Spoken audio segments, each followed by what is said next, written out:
Welcome to the Real Estate Syndication Show. Whether you are a seasoned investor or building a new real estate business, this is the show for you. Whitney Sewell talks to top experts in the business. Our goal is to help you master real estate syndication. And now your host, Whitney Sewell.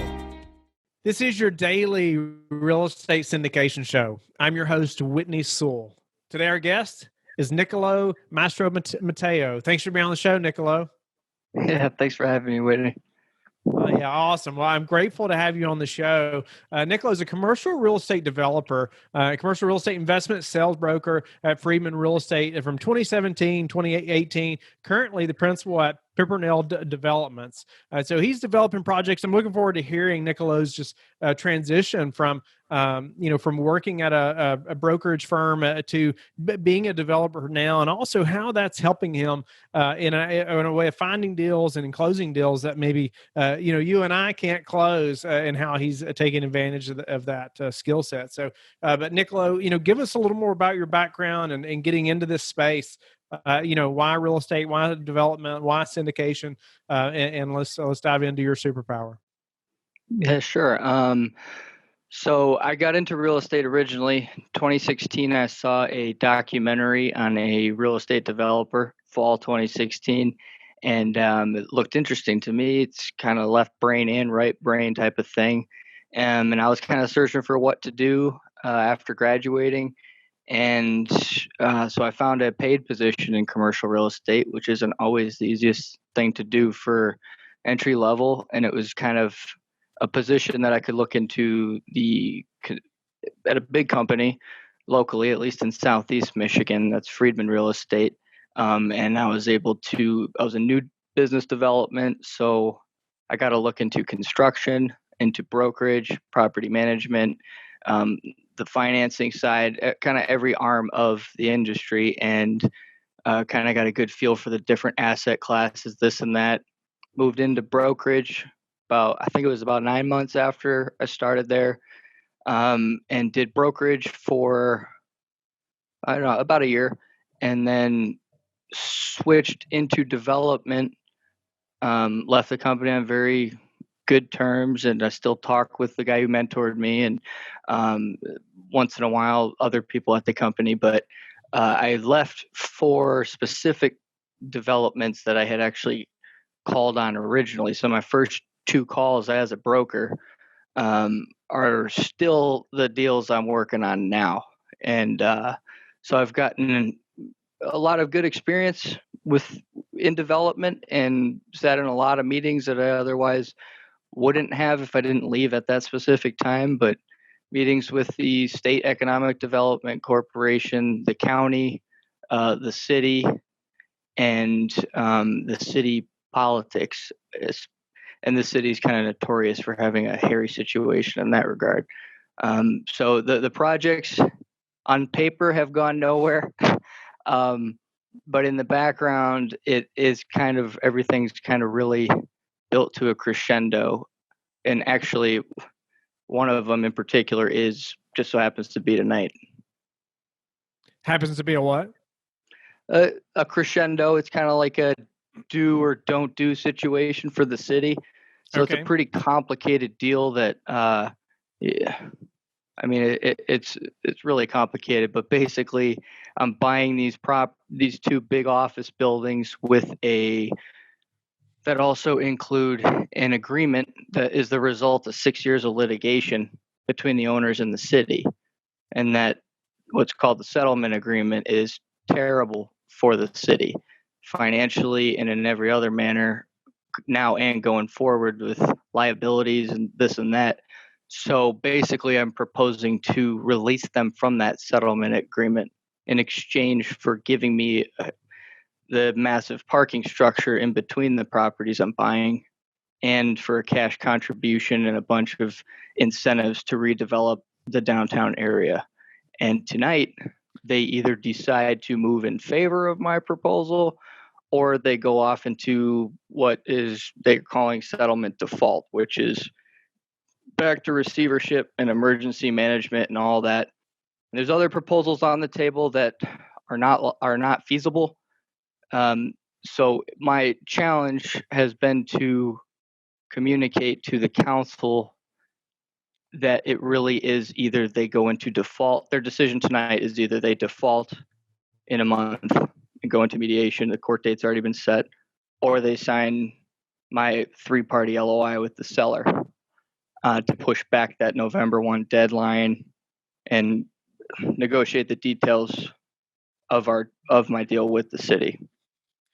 Well, you've definitely perked my interest, and I know you've perked a lot of the listeners as well. I'd love to hear, more about this project, because I'm thinking, oh, wait a minute, how do you underwrite something like this? How do you work into understanding, what this settlement agreement involved, and taking that on and releasing the city of that? So, are you taking on liability and all these different things that I'm thinking through as just from the details that you've shared there? Can you back up a little bit and just share a little bit about this project and how you found it and why you would pursue it? Yeah, sure. So it's located in downtown Pontiac, Michigan. If this was a year or two ago, I might have been hesitant to say more details about where and this and that, but I'm so ingrained in it, I'm not worried. So Pontiac is about 30 minutes north of Detroit up Woodward Avenue, which dead ends in Detroit, and Pontiac used to be called Pontiac Road. It's the county seat, and it's in the center of Oakland County, which is one of the most affluent counties in the nation. And Pontiac is kind of the I don't know how else to put it, like the city in last in the county. So it's been a target, much smaller, more achievable target than Detroit has been. So I'm sure most of the listeners already know, but Detroit's had a big turnaround in the last 5-10 years.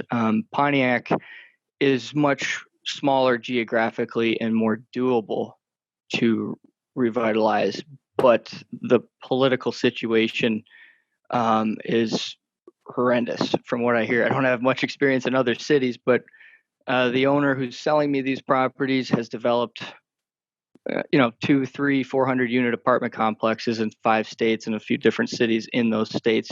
He said he's never seen anything like this. And really, it's the reason I was able to get in the position I'm in now, because nobody else wanted to put in the effort. Just doing one day at a time, this and that, it eventually started clicking. So how did you find this property? How did you know it was for sale, and then and start to go into purchasing it? Well, Pontiac is the only real kind of like downtown area in Oakland County. There's a couple other smaller ones, but it's just smack in the middle of the county. It's the county seat. There's not much going on there, and I was more interested in development as a broker, so I was poking around. This property was for sale. There's only a few big properties downtown, and this is one of them. It was on the market, so I started talking with the broker, and that kind of led to a relationship. I put a different deal up the street under contract. And that's the other one I've been working on it forever. But and then I got introduced to a developer who wanted me to start working with him. And I had told him we can get this other property under contract and start working on that. So, I mean, really from there, just kind of one thing led to another. Yeah. So tell me about this settlement agreement. How did you learn that there was something like that attached to this property, and just figure out what that means? And it sounds like you're creating an opportunity for the city, to get out of something that sounds negative to them. Maybe you can shed some light on that as well. Yeah, so I mean, that settlement agreement is really the only reason this whole deal is worth it, because I can use that settlement agreement to get cash contribution and incentives from the city. But it also helps me look like the good guy, because I'm really, in doing that, it saves the city from going back into receivership and emergency management. But that settlement agreement, so the property is 2 big office towers, mostly vacant. Big part of the reason they're vacant is because this huge parking structure in the middle was in litigation for 6 years between the city and the owners. So no tenant wanted to sign a lease without guaranteed parking, and the deck needs a lot of work done to it. But basically, that settlement agreement orders the city to bring this parking structure up to code. So it's called the Phoenix Center. I'm buying the Ottawa Towers, and the Phoenix Center is the parking structure in the middle. So the city has to bring that garage up to code by this November 1. The settlement was reached Wow. November 1, 2018, so 2 years ago. Bringing it up to code requires $20 million from the city, and that needs to be done and completed in just over a month here. They haven't started.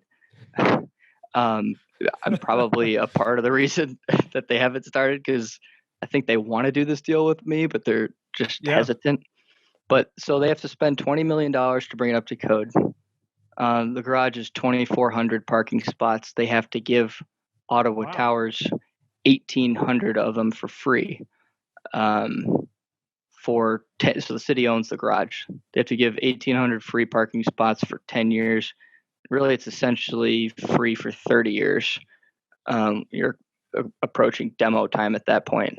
So what it does is the city has to pay $20 million, and they have no income on this asset, and they have a never-ending liability and obligation to fulfill the terms of this settlement agreement, which never goes away. So it's like a constant, I don't know, massive weight on the city's back. It's just like they're constantly impending defaults. So what my deal does is, if they go into default, they're going to have to pay that $20 million. They're also going to have to pay another $10 to $20 million. I'm blanking on the term right now, but either way, they're going to have to owe about $40 million. They don't have $40 million. They, what's the word? They can't declare bankruptcy, so the penalty gets dispersed amongst the taxpayers. Now the question becomes, can they pay? And they make a lot less than those in the county, statewide, and nationwide. So where's that money come from, sort of thing? My deal is basically, instead of having to pay $40 million and going into receivership, pay me $20 million over time. They don't want a bond, so no bonding required. Give me the Phoenix Center for $1. You can retain some ownership if you want. We'll figure that out. And a bunch of incentives, master developer rights, that sort of thing. And I have big name partners with lots more development experience ready to do this deal with me. But I need the city to sign this letter of intent first. Right. So that's kind of where it's at. And tonight they have a vote.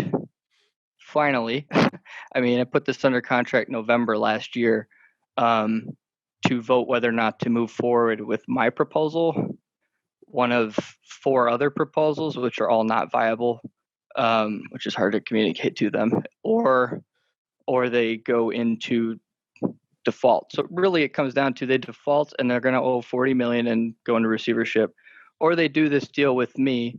And the county is also on the hook for the settlement agreement, which I've kept very quiet because I want the city to sign it, and then I want to diplomatically go to the right people at the county. They should cover 50%.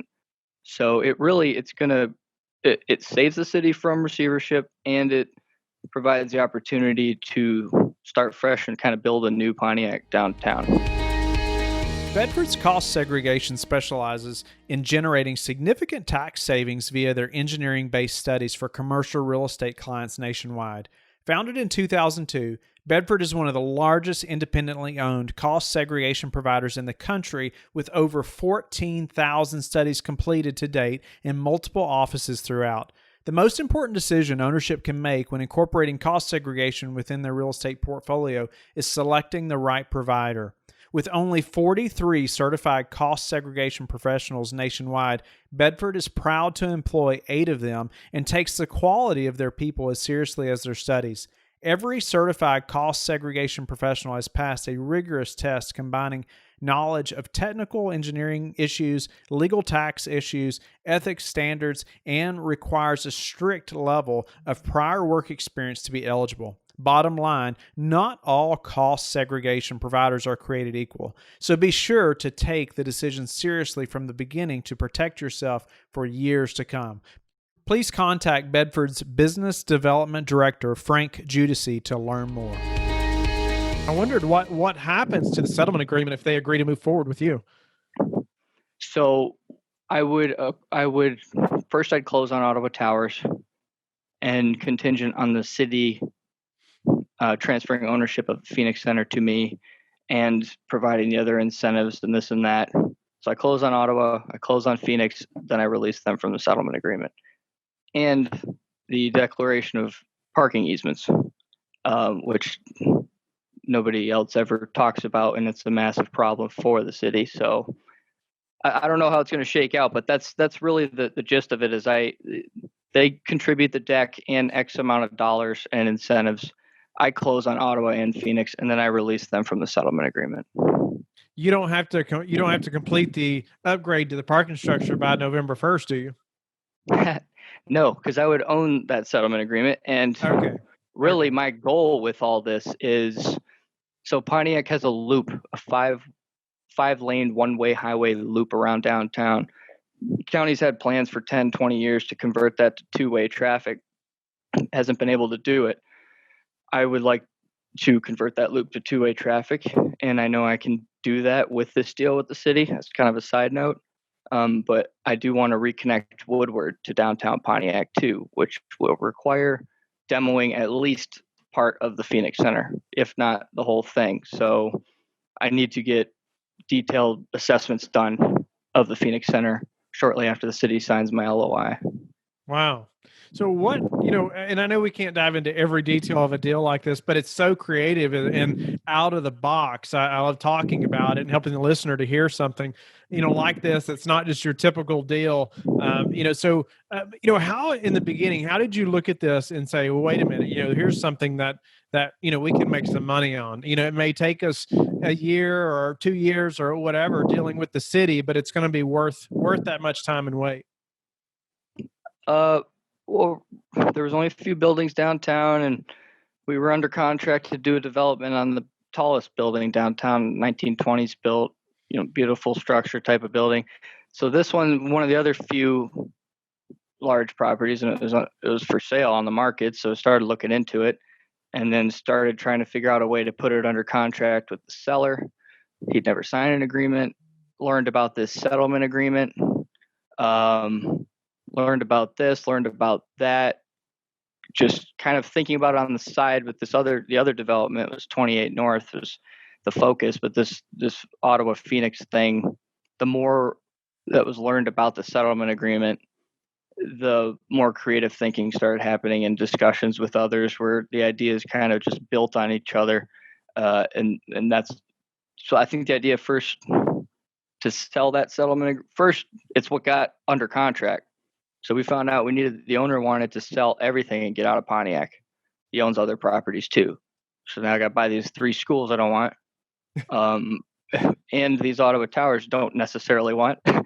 You want the settlement agreement. So you get all of it packaged. It helped us get it under contract.